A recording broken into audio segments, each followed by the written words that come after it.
کریں۔ آپ نے فرمایا جس نے آخرت کو ہدف بنا لیا، جنت تو بعد میں ملے گی، کچھ انعامات دنیا میں ملنا شروع ہو جائیں گے۔ پہلا انعام جعل اللہ شملہ جمع لہ من کانت الآخرۃ ہمہ جعل اللہ غناہ فی قلبی۔ اس کو فقر و فاقہ کا خوف تھا نا، فرمایا اس کے دل میں اللہ غنا، اس کے دل کو مالدار بنا دے گا۔ اس کو ایسا لگے گا یار جتنی میری ضرورت نہیں ہے اللہ نے رزق کی بالٹیاں میرے اوپر انڈیل دی ہیں، میری ضرورت صبح 2 روٹی کی ہے اور روٹی کے بجائے اللہ پراٹھے کھلا رہا ہے۔ عجیب بات ہے یا نہیں ہے؟ میری ضرورت تھی صرف چائے پراٹھا مل جائے اور اللہ مجھے انڈے بھی کھلا رہا ہے۔ نہیں یار یہ سمجھ میں تو رہنے دو، بس یہ آخری ہے، آپ لوگ بھی بہت تھک گئے ہوگے نا۔ میری ضرورت تھی کہ میں کسی طرح بس روٹی اور پانی مل جائے نوالا حلق میں اتار لوں، کیونکہ مسافر خانہ ہے نا۔ ارے بس میں سفر کر رہے ہو، ٹرین میں سفر کر رہے ہو، شدید بھوک لگ رہی ہے، آدمی کہتا ہے یار 2 نوالے کہیں اسٹیشن سے خرید کے لے آ، آگے پپو کا گھر آنے والا ہے پشاور میں، چاچو کا گھر آنے والا ہے، تو مزے ہی مزے بکرے رکھے ہوئے ہیں وہاں پہ، سفر کی ٹینشن تھوڑی لے گا، پھر کیوں لے گا ٹینشن وہ؟ لوگ کہتے ہیں یہ سیٹ سفر میں تجھے جو ہے نا ٹرین میں بڑی بہترین سیٹ ملی لیکن تیری نہیں ہے، یہ تجھے چھوڑنی پڑے گی۔ آدمی کا تو کیا مسئلہ ہے یار، میری ہو وسیم بھائی کی ہو، مجھے تو بیٹھنے سے مطلب ہے۔ تو کہتا ہے گھر میرا ذاتی ہو یا کرائے پر ہو، رہنے سے مطلب ہے۔ بنایا وسیم بھائی نے کروڑوں روپے کا، 20-25 ہزار کرایہ دے کے میں رہ رہا ہوں، لائف کو انجوائے میں کر رہا ہوں۔ بیوقوف وہ ہے جس نے بنایا۔ سمجھ میں آ رہی ہے کہ نہیں آ رہی؟ یار تمہارے پاس اپنی گاڑی نہیں، تم نے ٹیکسیوں میں جاتے ہو، کوئی بات نہیں یار، ٹیکسی خریدی اس نے، میں 500 روپے دے کے سفر میں کر رہا ہوں، تو میری ضرورت تو نہیں تھی۔ لوگوں تو پیدل سفر کیے ہیں اتنے لمبے لمبے، موسیٰ علیہ السلام تو مصر سے مدین پیدل گئے ہیں، اور ہم یہاں سے صدر پیدل نہیں جا سکتے، تو ہماری ضرورت تھوڑی ہے۔ لیکن اللہ نے اتنا احسان کیا، گرین بس بنا دی بھائی۔ امام مہدی کے آنے سے پہلے پہلے کراچی میں گرین بس چل پڑی، سبحان اللہ۔ جس کراچی میں گٹروں کے ڈھکن نہیں ہیں اس پر اللہ نے اتنا انعام کیا، گرین بس چل رہی ہے۔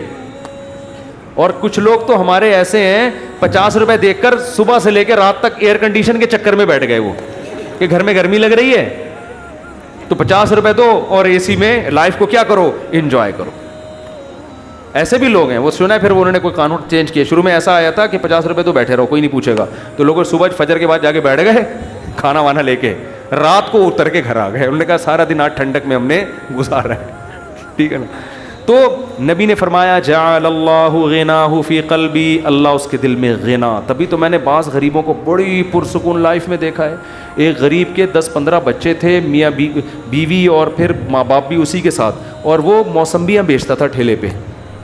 میں نے کہا یار کیسے اس موسمبی میں کھلا لیتے ہو سب کو؟ کہہ رہے یار اللہ کا دیا بڑا فضل ہے، صبح کھانا بھی پکتا ہے، آٹا بھی، دوپہر کا کھانا بھی، رات کا کھانا بھی، اسی میں کھاتے ہیں، رات کو سوتے ہیں، اللہ کا فضل ہے، کرایہ بھی نکل آتا ہے گھر کا۔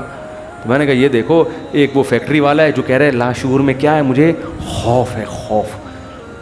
کیوں؟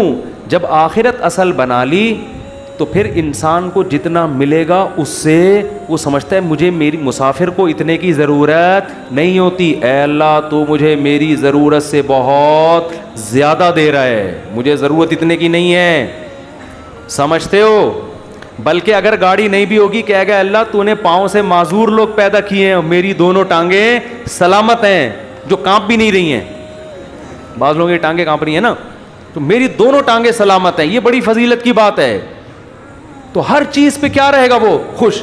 ہم اب دیکھو یہ باتیں جب انسان کسی کی زندگی میں دیکھتا ہے نا پھر سمجھ میں آتی ہیں، اس لیے کہتے ہیں بزرگوں کی صحبت بہت ضروری ہے۔ ہم نے یہ چیزیں اپنے شیخ میں دیکھی ہیں، انتہائی غربت میں بھی کہتے تھے اللہ نے اتنے انعامات کیے ہیں کہ مجھے شرم آتی ہے، شرم آتی ہے کہ اللہ تیرے احسانات کا ہم کچھ بھی تو بدلہ نہیں دیا نا۔ حالانکہ کیا تھا، ہمارے شیخ کے پاس کوئی اپنی پراپرٹی نہیں، کرائے کے گھر پہ ساری زندگی گزاری، اور دل سے کہہ رہے ہوتے تھے اللہ۔ اور کبھی کوئی پریشانیاں ماضی کے بیان بھی کرتے نا تو وہ کہتے میں صرف آپ کو سبق دینے کے لیے بتا رہا ہوں، ورنہ وہ بیان کرتے ہوئے مجھے شرم اتنی آ رہی ہے کہ اللہ کہے گا 2-4 پریشانیاں میں نے تجھے زندگی میں کیا دی اور تو لوگوں کے سامنے گاتا پھر رہے۔ شرم آتی تھی ان کو۔ ہمارے ہاں زندہ رہنے کا کتنا شوق ہے نا لوگوں کو، بڑی عمر بڑی عمر۔ حضرت کہتے ہیں جب میں 63 سال کا ہو گیا تو مجھے تو اب شرم آنے لگی، یار میں ابھی بھی میں زندہ ہوں، کتنے لوگ دنیا سے چلے گئے۔ اب ایسا نہ ہو کسی بوڑھے کو جا کے آپ کہیں کہ آپ کو شرم آنی چاہیے. یہ تو بھائی بدتمیزی کی بات ہوگی. بوڑھوں کے لیے دعا کریں اللہ ان کو اور زیادہ لمبی عمر دے, کیونکہ جب آپ 63 کے ہوگے آپ کو شرم ورم نہیں آئے گی, آپ کہو گے یار کس طرح بچ جاؤں میں, اور کوشش بھی کرو ان کو بچانے کی. کیونکہ بعض بیوقوف ہوتے ہیں. ہمارے ایک رشتہ دار ہیں جا کے ہمارے نانا سے بول دیا کہ اتنی لمبی عمر سے اللہ نے پناہ مانگی ہے, وہ 99 سال کے ہو گئے تھے. تو ہم نے کہا بھائی کمبخت یہ ان کے سامنے کہنے کا تھوڑی ہے, اتنی لمبی عمر سے اللہ نے پناہ مانگی ہے. تو جعل اللہ غناہ خفی قلبی, اللہ اس کی طبیعت میں کیا پیدا کر دے گا غنا. جب ملے گا لوگوں سے, لوگ کہیں گے اپنا گھر ابھی تک نہیں بنایا, کہہ رہے یار بنایا تو وسیم بھائی نے تھا, رہ کون رہا ہے, میں ایسا انجوائے کر رہا ہوں. نل کے توڑو, دیواروں کو نیلا پیلا کرو. کرایہ دار جو واٹ لگاتے ہیں, بچوں نے وائٹ بورڈ بنایا ہوتا ہے دیواروں کو, کیلیں ٹھوکو اس میں ایسی کی تیسی کر کے, جب زیادہ غصہ آئے وہ نکال دے تو نکل کے دوسرا لے لو. کرائے پہ تو ہر جگہ گھر مل جاتے ہیں. تو وہ خوش رہے گا, خوش. اور آپ نے دوسرا انعام کیا بتایا, جعل اللہ غناہ فی قلبی وجمع لہ شملا, ساری ٹینشنیں اللہ جمع کر کے ایک پوٹلے میں بند کر دیں گے. اس کو بتا دیں گے تیری یہ 2-4 ٹینشنیں, اس سے زیادہ دنیا کے غم بھی اس کے 2-4 ہی ہوں گے, اس سے زیادہ نہیں ہوں گے. ایک کمارے کو غم ہوگا جو میرا بیان سنتا ہے میری شادی ہو جائے, بس ٹوٹل غم, ٹوٹل پوٹلے میں یہ 2-4 ہی غم ہیں اس کے.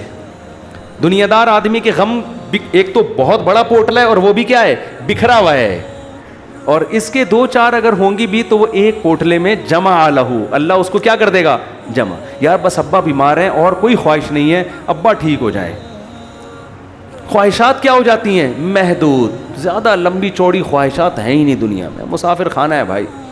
وجمع لہ شملا, اور آپ نے فرمایا وآتتہ الدنیا وہی راغمہ, پہلے والے کی حالت کیا تھی, سب کچھ کر لیا اچھی پھر بھی نہیں لگ رہی, وہی تھا نا, ملا پھر بھی نہیں. فرمایا اس کے پیچھے دنیا آئے گی, ناک رگڑتے ہوئے ذلیل ہو کے آئے گی, یہ دنیا کو لفٹ نہیں کرائے گا. اس حدیث کا مطلب سمجھنا ہے نا, اہل اللہ کی زندگیاں دیکھو, ہم نے دیکھی ہیں. ایسے رزق کے دروازے کھلتے تھے ان کو. ہمارے حضرت کے پاس جب نوٹوں کی گڈیاں آتی تھی نا, جب رزق کے دروازے کھلے, حضرت سے گنا نہیں جاتا تھا, کیونکہ حضرت کا ٹائم بڑا قیمتی تھا. گنتے تھے یار یہ کیا مسئلہ ہے یار, کئی دفعہ نا 2-2, 3-3 نوٹ گن لیتے تھے, پھر کہتے تھے بس وہ دے دینا جتنے بھی ہیں. اور آپ کے پاس آئے, بیٹھ کے یوں کر کے نا 6-6 دفعہ تھوک لگا کے, یار یہ پھر لائٹ میں دیکھ رہا ہے.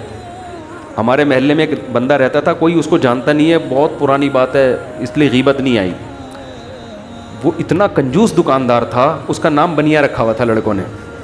اس وقت چونی اٹھنی بھی چلتی تھی, چونی چارہ نے نا 1 روپے کا 1/4. ہمیں یاد ہے ہم کوئی چیز خریدنے آتے نا چونی, تو وہ چارہ نے کو نا یوں کر کے دیکھ رہا ہوتا تھا کہ نقلی تو نہیں ہے. ابے چارہ نے کہاں سے کوئی نقلی چھاپے گا یار, اتنا دیکھ رہا ہوتا تھا یوں کر کے نا اس کو. اس کا نام لڑکوں نے رکھ دیا تھا, ٹھیک ہے نا. تو ایسا دل میں ہوس, ایسی ہوس, گن رہے ہیں بیٹھ کے بار بار. تو ہم نے دیکھا ہے, تو نبی نے فرمایا آتتہ الدنیا, دنیا اس کے پاس آئے گی, اور یہ استغنا کے ساتھ, وہی راغمہ, یہ دنیا کے پیچھے ناک نہیں رگڑے گا, دنیا اس کے پیچھے ناک رگڑے گی, ذلیل ہو کے آئے گی اس کے پاس, اور یہ لفٹ نہیں کرائے گا, محبت نہیں دے گا اس کو. اکرام تو کر لے گا, عزت تو دے دے گا کہ بھئی آ رہی ہے آنے دو, محبت نہیں کرے گا اس سے. وہ بھائی ہم فنا چیزوں سے دل نہیں لگاتے. پلاٹ مل گیا بحریہ ٹاؤن میں, اچھی بات ہے ماشاءاللہ. نہیں ملا کوئی بات نہیں, اور مل گیا زیادہ تھوڑی دل لگانا ہے اس کو لفٹ تھوڑی کرانی ہے زیادہ. ہر وقت اسی پر, آپ کو پتہ ہے میرے 3 پلاٹ ہیں بحریہ ٹاؤن میں, آپ کو پتہ ہے میرا گھر بن گیا ہے, آپ کو پتہ ہے یہ ہے, آپ کو پتہ ہے وہ ہے, ہر وقت پاگلوں کی طرح چیخ رہے ہوتے ہیں. تو اس لیے دل کا سکون چاہتے ہو تو اس دنیا کو دل سے جھٹک کے نکال دو, ایسی کی تیسی, صحیح ہے. اور ہدف کس کو بناؤ, آخرت کو, اور اس میں یہی ہے گناہوں سے بچو بھائی. اللہ تعالی ہم سب کو سمجھنے کی, عمل کرنے کی توفیق عطا فرمائے.